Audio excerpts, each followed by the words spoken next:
اعوذ باللہ من الشیطان الرجیم بسم اللہ الرحمن الرحیم اللہم صلی علی محمد و علی آل محمد۔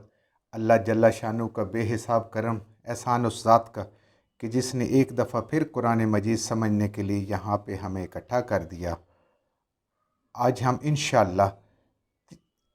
تیسرا پارہ سورہ آل عمران کی آیت نمبر 30 سے آگے اپنا سبق شروع کریں گے۔ اعوذ باللہ من الشیطان الرجیم بسم اللہ الرحمن الرحیم قل ان کنتم تحبون اللہ فاتبعونی یحببکم اللہ ویغفر لکم ذنوبکم واللہ غفور الرحیم۔ یہ آیت ہم نے پچھلے سبق میں بھی پڑھی تھی، تو اس سے بعد آنے والی جو آیت ہے وہ بھی اس سے متصل ہے، اور اس کے معنی اور اس کے معنی اگر ہم ملا کے پڑھیں گے تو ہمیں بات بالکل سمجھ آ جائے گی کہ اللہ کی ذات ان آیات میں کیا فرما رہی ہے۔ کیوں کہ یہ انسان کے ایمان کے لیے بہت اہم آیات ہیں۔ اگر یہ سمجھ آ جائیں تو انسان ایک کامل اکمل ایمان کی حالت حاصل کر سکتا ہے،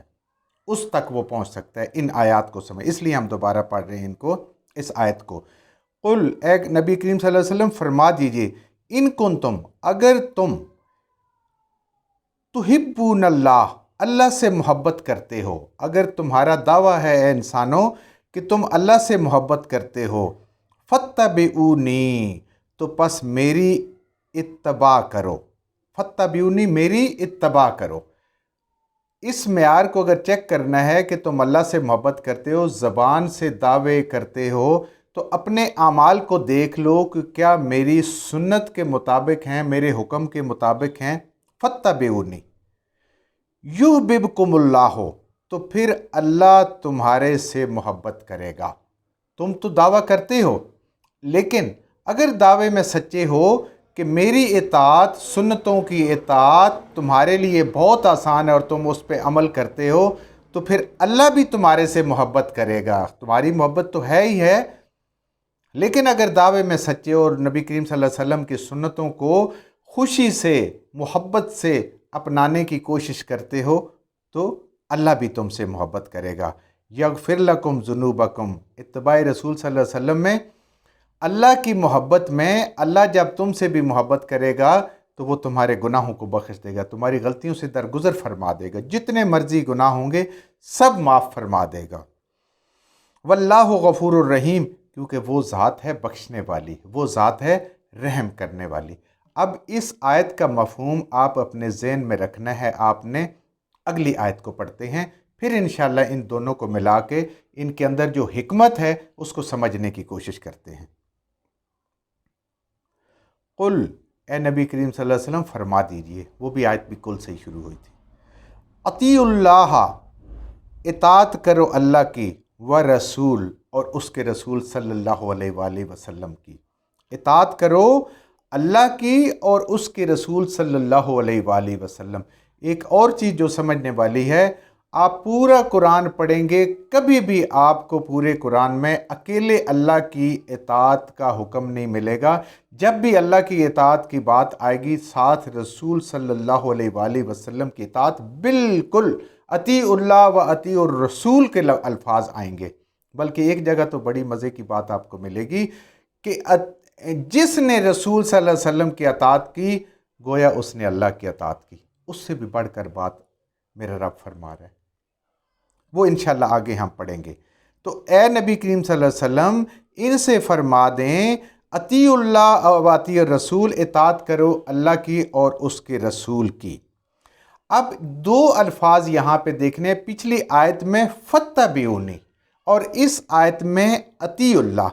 اب اطاعت میں اور اتباع میں ایک واضح فرق ہے۔ عام طور پہ جب ہم قرآن پڑھتے ہیں، ترجمہ سمجھنے کی کوشش کرتے ہیں تو اس فرق کو محسوس نہیں کرتے، لیکن علماء حق نے اس فرق کو بہت اچھے طریقے سے واضح کیا ہے۔ اطاعت کہتے ہیں کہ نبی کریم صلی اللہ علیہ وآلہ وسلم جس بات کو کرنے کا حکم دیں، جس بات کی طرف ترغیب دیں، نبی کا حکم مطلق حکم ہے۔ ترغیب میں جتنی انسان کی گنجائش ہے، نبی کا حکم جو بلائیں، حکم دیں کہ یہ کام آپ کریں، آپ انسان کے اوپر یہ ایمان کا تقاضا ہے کہ دنیا کے سارے کام چھوڑ کے، بظاہر کوئی اگر نقصان بھی نظر آتا ہے تو نبی کی بات مانی، جو اطاعت نہیں کرے گا وہ کفر میں داخل ہو جائے گا۔ یہ ہے نبی کی اطاعت کے لازم ہے ہر انسان پہ نبی کریم صلی اللہ علیہ وآلہ وسلم کی اطاعت کرنا۔ صحابہ کرام سامنے موجود تھے، تابعین تبع تابعین جو ہے وہ آپ صلی اللہ علیہ وسلم کی مبارک سنتے موجود ہیں، آج ہمارے سامنے موجود ہیں۔ اور دوسرا لفظ جو پہلی آیت میں استعمال ہوا ہے وہ ہے فَاتَّبِعُونِی، میری اتباع کرو۔ اتباع کیا چیز ہوتی ہے؟ اتباع کہتے ہیں اس چیز کو کہ انسان خود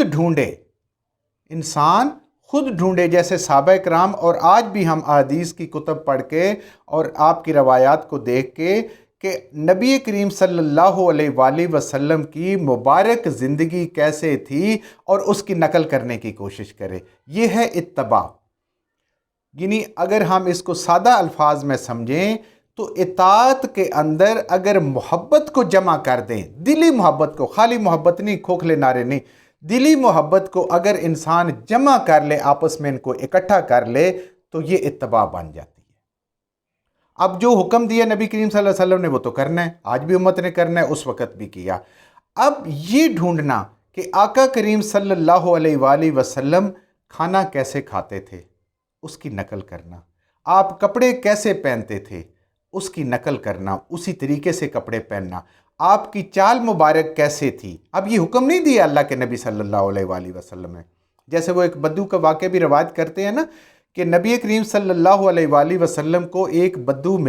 آئے ملنے کے لیے، تو دیکھا کہ اس وقت نبی کریم صلی اللہ علیہ وآلہ وسلم نے جو کرتا پہنا ہوا تھا اس کے بٹن نہیں لگے ہوئے تھے۔ اس نے اس کے بعد زندگی بھر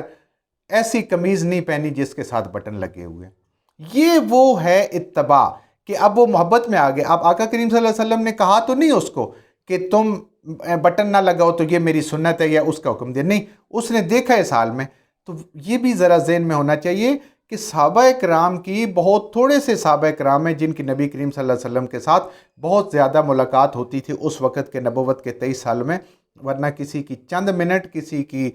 چند گھنٹے، اور کسی کی ایک دفعہ اور کسی کی 2 دفعہ، اس سے زیادہ نہیں ہوتی۔ تو جو وہ دیکھ لیتے تھے وہ جا کے اپنی زندگی میں اس کو اپناتے تھے۔ اب اتباع کیا ہے؟ اس اتباع کی ایک اور مثال میں آپ کے سامنے نبی کریم صلی اللہ علیہ وسلم کی حدیث پیش کرتا ہوں کہ ایک متفقن علیہ حدیث ہے، صحیح بخاری اور صحیح مسلم میں نبی کریم صلی اللہ علیہ وآلہ وسلم نے فرمایا کہ کوئی بھی شخص اس وقت تک مومن نہیں ہو سکتا جب تک کہ میں اس کے ماں باپ سے، اس کی اولاد سے، اور کوئی بھی دنیا میں کوئی چیز ہے اس کے پاس، اس سے بڑھ کر اس کو محبوب نہ ہو جاؤں۔ یعنی ایک طرف پوری دنیا ہو اور ایک طرف نبی کریم صلی اللہ علیہ وآلہ وسلم کی مبارک سنت ہو، وہ دنیا کو چھوڑ دے اور آپ کی سنت پہ عمل پیرا ہو جائے، پوری دنیا بے شک مخالف ہو جائے۔ اور ایک اور حدیث مبارکہ ہے نا، حضرت عمر رضی اللہ تعالیٰ عنہ، نبی کریم صلی اللہ علیہ وسلم نے آپ کا ہاتھ تھاما ہوا تھا اور آپ جیسے چہل قدمی کرتے ہیں چہل قدمی کر رہے تھے، تو حضرت عمر رضی اللہ تعالیٰ عنہ نبی صلی اللہ علیہ وسلم کی اتنی قربت کو دیکھ کے تو ان کا دل مچلا، انہوں نے محبت میں کہا، اے اللہ کے رسول صلی اللہ علیہ وآلہ وسلم، میں دنیا کی ہر چیز سے بڑھ کے آپ سے محبت کرتا ہوں سوائے اپنی جان کے۔ آقا کریم صلی اللہ علیہ وآلہ وسلم نے فرمایا، اے عمر، تیرا ایمان مکمل نہیں ہوا، تیرا ایمان اس وقت تک مکمل نہیں ہو سکتا جب تو میرے ساتھ محبت اپنی جان سے بھی بڑھ کے نہ کرے۔ حضرت عمر رضی اللہ تعالی عنہ نے ایک لمحے کے لیے سوچا اور اس کے بعد جواب دیا، اے اللہ کے حبیب صلی اللہ علیہ وآلہ وسلم، اے محبوب خدا، آپ مجھے اپنی جان سے بھی بڑھ کے عزیز ہیں، اگر جان بھی مجھے دینی پڑے آپ کے لیے تو میں خوشی خوشی دے دوں گا، مجھے کوئی اس کی فکر، کوئی ملال، کوئی رنج نہیں ہوگا۔ نبی کریم صلی اللہ علیہ وآلہ وسلم نے فرمایا، اے عمر، اب تیرا ایمان کامل ہوا ہے۔ آج ہم اپنے اندر جھانک کے دیکھیں کہ کیا ہم اطاعت رسول اور اس سے بڑھ کے پھر دلی محبت جو ہے اتباع رسول جو ہے کیا اس پہ ہے؟ ہم ڈھونڈتے ہیں نبی کریم صلی اللہ علیہ وسلم کیسے اٹھتے تھے، کیسے بیٹھتے تھے، کیسے جاگتے تھے، کیسے مسواک کرتے تھے، کہاں سے شروع کرتے تھے، کہاں سے ختم کرتے تھے، آپ کا معمولات زندگی کیا تھا، کس طریقے سے آپ گھر میں رہتے تھے، کس طریقے سے آپ دوستوں میں رہتے تھے، کس طریقے سے آپ کھانا پینا اٹھنا بیٹھنا۔ تو یہ ہے میرے بھائیوں فرق جو میں نے آپ کو سمجھانا تھا اس آیت کو ساتھ ملا کے، کہ آپ کی پسند ناپسند کو دیکھ کے اس کے اوپر خود بخود عمل کرنا جس کا آپ نے حکم نہیں دیا، یہ ہے اتباع رسول۔ تو پہلی جو آیت ہم نے پڑھی تھی اس میں ہے قُلْ إِن كُنتُمْ تُحِبُّونَ اللَّهَ فَاتَّبِعُونِی،